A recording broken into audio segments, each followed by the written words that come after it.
आज हम इतिहास को जानने के स्रोतों के बारे में, इतिहास के स्रोत के रूप में वंशावलियों की क्या भूमिका है, वंश परंपराएं जो विभिन्न प्रकार के लोगों द्वारा या तो स्वयं जाकर या वो घर घर आकर जो लिखते थे वंशावलियाँ, वंश परंपरा के आधार पर जो वंशावलियाँ लिखते थे उनका हम अंकन करेंगे। यानी इतिहास को जानने में इनकी भी महत्वपूर्ण भूमिकाएं हैं। तो देखो, वंशावलियों की बात करें तो भारतीय इतिहास में वंश लेखन परंपरा का स्थान महत्वपूर्ण है। वंश लेखन का मतलब है कि एक वंश परंपरा, आज यदि हम जाते हैं हमारे पूर्वजों को लेकर हरिद्वार, वर्तमान में केवल वंश परंपराएं, वंश लेखन का काम है केवल एक ही बचा है, बाकी आज के टाइम में ये पूरी तरह समाप्त हो चुका है। तो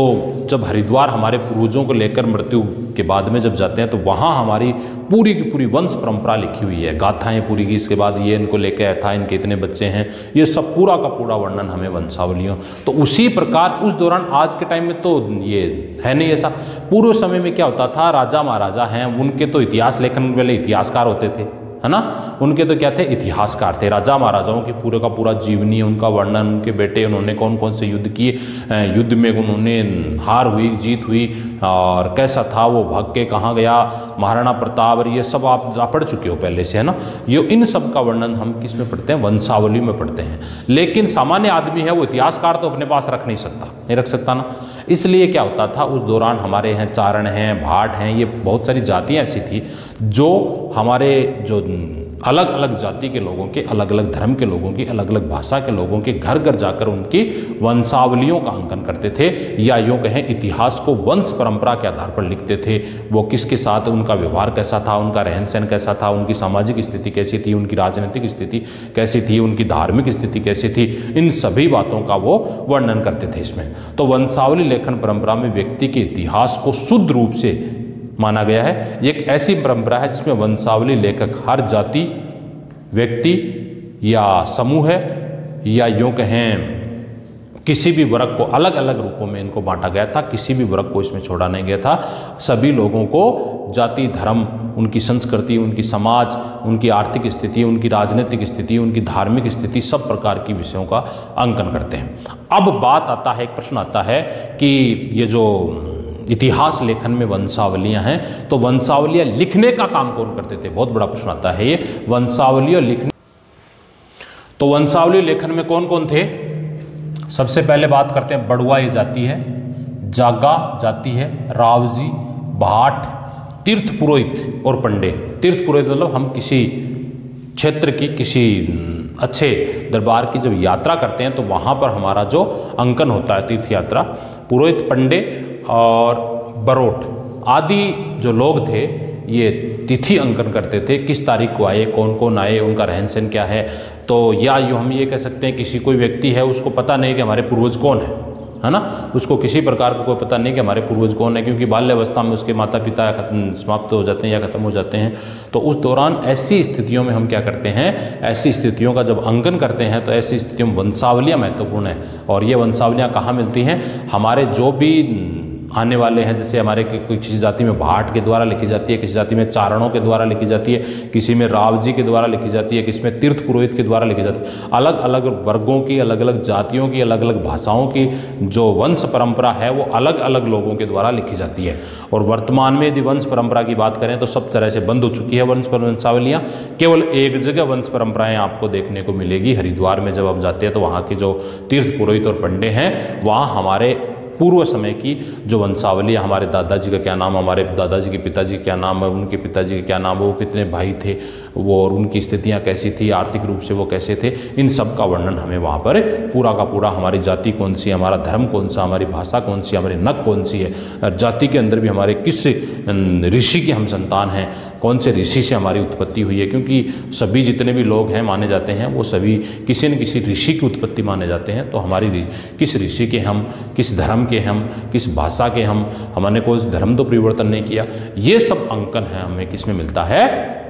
वंशावली में मिलता है। अब एक इंपॉर्टेंट प्रश्न आता है, क्वेश्चन आता है 4 नंबर का कि वंशावलियाँ जो हैं वो इतिहास को जानने के स्रोत के रूप में वर्तमान में इनके साक्ष्य के रूप में भी प्रस्तुत किया जा सकता है, न्यायालय में भी इसे स्वीकार किया जा सकता है। तो ये किस प्रकार से हमारे को या यूँ कहें कि वंशावलियाँ भारतीय इतिहास को जानने के स्रोत के रूप में किस प्रकार हमारे भूमिका निभाती है। तो देखो इसमें पहला पॉइंट है पुरोहित द्वारा निर्मित वंशावलियाँ और या बहियाँ, है ना, पुरोहित द्वारा निर्मित वंशावलियाँ या बहियाँ हैं। इन बहियों को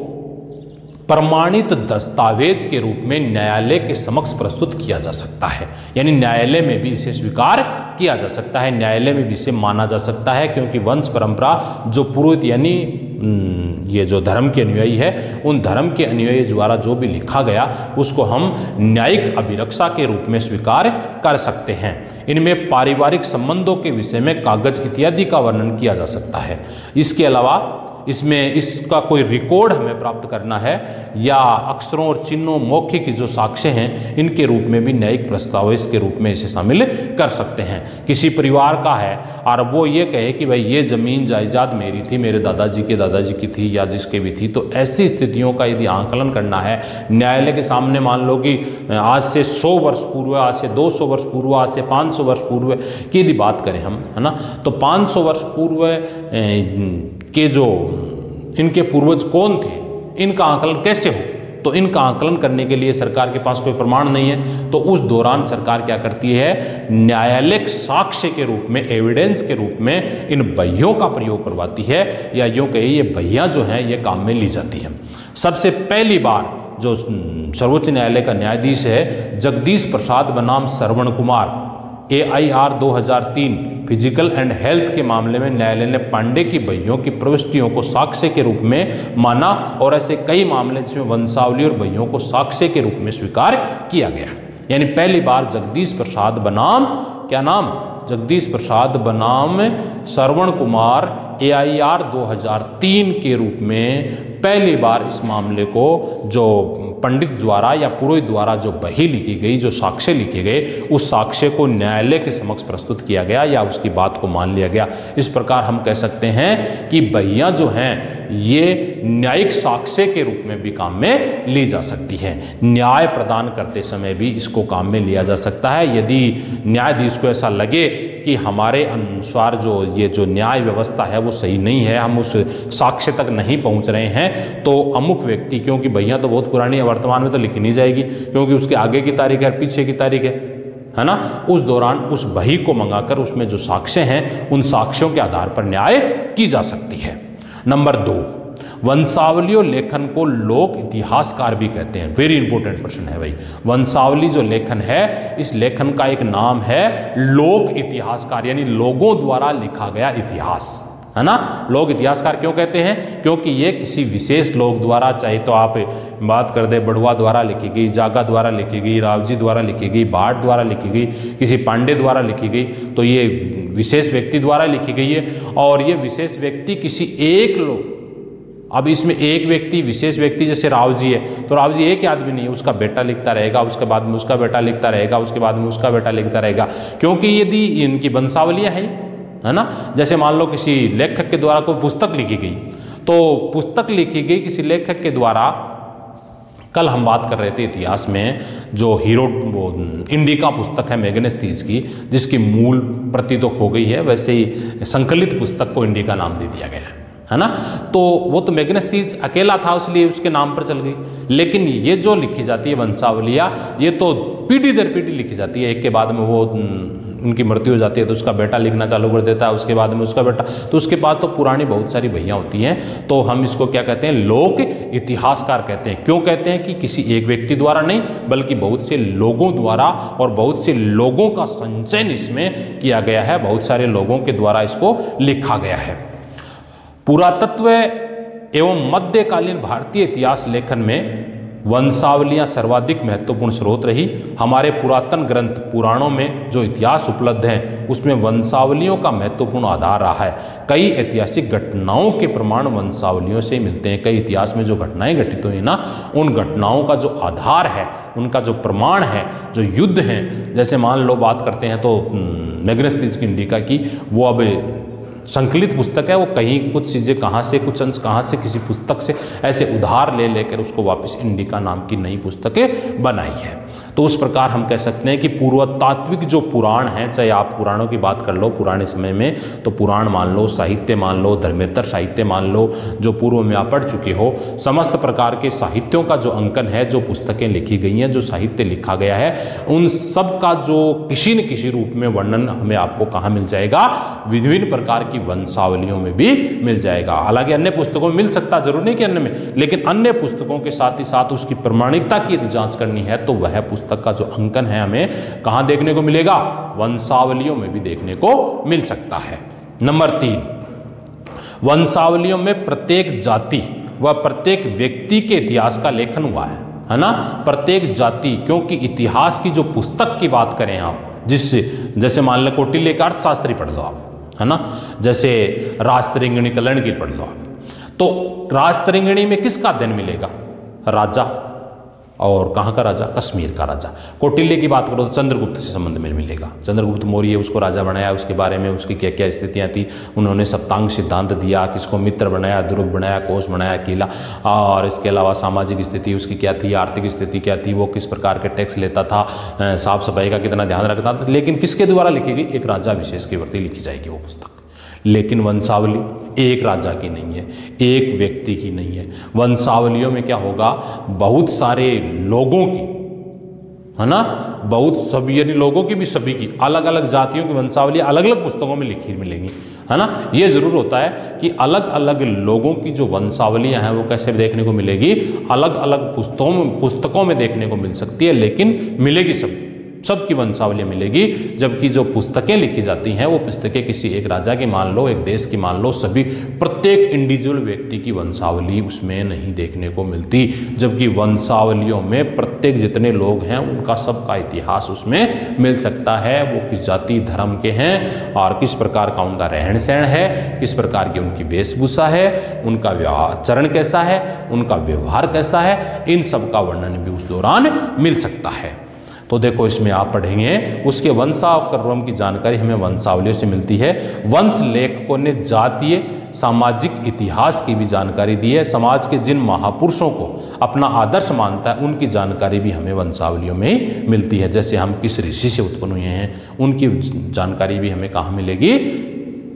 वंशावलियों में मिलेगी। इतिहास के संदर्भ में समस्त प्रकार की जो जानकारी हमें कहाँ से मिलेगी, वंशावलियों के माध्यम से प्राप्त होगी। वंशावलियों में इतिहास संबंध में जानकारी प्रदान की गई है। अगली देखो, बहुत सारे ग्रंथ में ऐसा नहीं होता है। समाज के आर्थिक जीवन के विकास, लोगों के व्यवसाय आदि का उल्लेख भी वंश लेखकों ने किया। वंशावली लेखन एक निश्चित समय तक व्यक्ति के आवास पर ही निवास करके उसका लेखन करता है, इसलिए उसमें यथार्थता दिखाई पड़ती है। तो देखो वंशावली जो लिखी जाती है उस वंशावली में उस व्यक्ति के वो वंशावली उसके घर जाकर लिखी जाती है। वर्तमान में वंशावली घर जाकर नहीं, जबकि हम जब जाते हैं तो पुरोहितों के बाद लिखवा देते हैं, लेकिन पूर्व समय की बात करें तो वंशावलियाँ जो थी वो किस में लिखी जाती थी, वंशावलियाँ उस दौरान जो हमारा जैसे भाट हैं, अलग अलग जातियों के, कुछ के चारण हैं, कुछ के जागा हैं, कुछ के राजा हैं, ये सब अपने घर जाते थे और घर जाकर 5 दिन 10 दिन 20 दिन वहीं रहते थे। ठीक है, एक व्यक्ति के घर चले गए। अब उस दौरान एक व्यक्ति के घर रहे, पड़ोस वाले व्यक्ति के घर रहे, क्योंकि एक जाति या यूँ कहें एक समुदाय के लोग रहेंगे एक साथ, एक प्रजाति के लोग रहेंगे, तो एक प्रजाति का पुरोहित जो होगा, जो वंशावली लिखने वाला होगा, वो क्या होगा, एक होगा। ठीक है, अब एक होगा तो वो लगभग 1-1.5 महीने तक वहीं रहेगा। ठीक है, जब 1-1.5 महीने तक वो वहाँ रहेगा, वहाँ की आर्थिक स्थिति का अध्ययन भी कर लेगा, सामाजिक स्थिति का अध्ययन भी कर लेगा, वहाँ कौन कौन सी पद्धतियाँ उनका भी अध्ययन कर लेगा, उनकी विषय वस्तु क्या है, वो किसको मानते हैं, कौन कौन से देवी देवताओं को मानते हैं, पूजा अर्चना किससे करते हैं, मूर्ति पूजा में उनका विश्वास है, किस प्रकार के पशुओं का प्रयोग करते हैं, खेती बाड़ी में उनका क्या योगदान है, कौन कौन सी फसलों को वो बोते हैं, इन सब का अध्ययन करेगा आराम से। क्योंकि उसे तो 1-1.5-2 महीने, जितना समय लगे, 6 महीने लगे, 12 महीने लगे, उसे कोई नहीं है। लेकिन वो जिस समाज में, पूरा समाज एक ही है, तो पूरे सबके उनके नाम, उनके पिताजी के नाम, उनका वर्णन, वो क्या काम करते हैं, किस काम में लगे हुए हैं, कृषि कार्य में, ये सब अंकल, तो जो इतिहास लिखा जाएगा इसमें वंशावलियाँ वो क्या लिखी जाएंगी, प्रमाणित होंगी। अगली है, प्रत्येक व्यक्ति को अपनी परंपरा, संस्कृति, मूल निवास, विस्तार, वंश, कुलक्रम, कुलाधार, गोत्र और पूर्वजों के नाम प्राप्त करने का सर्वाधिक विश्वसनीय स्रोत क्या है? वंशावलियाँ है ना। उस समय की बात करें, मान लो हमारा गोत्र क्या है, हमारी जाति क्या है, हमारे पिताजी के पिताजी यानी दादाजी परदादाजी के क्या नाम हैं, वो किस धर्म को मानते थे,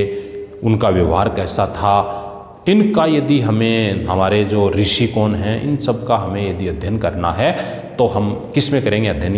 ये सब हम वंशावलियों के माध्यम से ही करेंगे, वंश परंपरा के माध्यम से ही करेंगे। और ये हमारी अलग अलग लोगों द्वारा, अलग अलग जाति के लोगों के द्वारा अलग अलग रूप में ये जो लिखा हुआ वर्णन है वो हमें मिलेगा। और लास्ट है वंशावली धर्मानुसार, हिंदू धर्म की विशेष विचारधारा के रूप में भी हमें वंशावलियों के रूप में इस बात को स्वीकार कर सकते हैं। तो देखो, इसमें वंशावलियों द्वारा धर्मांतरित हिंदुओं को अपनी जड़ों को परिचय देकर आपसी विद्वेष को कम किया जा सकता है। यानी वंशावली परंपरा के माध्यम से यदि मान लो कोई भयंकर लड़ाई हो जाती है, किसी प्रकार का कोई झगड़ा हो जाता है, तो वंश परंपरा की हम पहले एक ही थे ऐसा कहकर समाज में अव्यवस्था को समाप्त करने के लिए, समाज की परंपराओं को समाप्त करने के लिए, समाज में जो विद्वेष हुआ है उस विद्वेष को समाप्त करके नई परंपरा विद्यमान स्थापित करने के लिए, पुरानी परंपराओं पर चलने के लिए भी वंशावलियों का महत्वपूर्ण योगदान है, या यूँ कहें कि वंशावलियाँ हैं वो महत्वपूर्ण भूमिका निभाती हैं। तो इस प्रकार हम कह सकते हैं कि जो वंशावलियाँ हैं वो भी भारतीय इतिहास को जानने में महत्वपूर्ण भूमिका अदा करती हैं, इसलिए वंशावलियों का अध्ययन अति आवश्यक है। बाकी चर्चा हम कल करेंगे।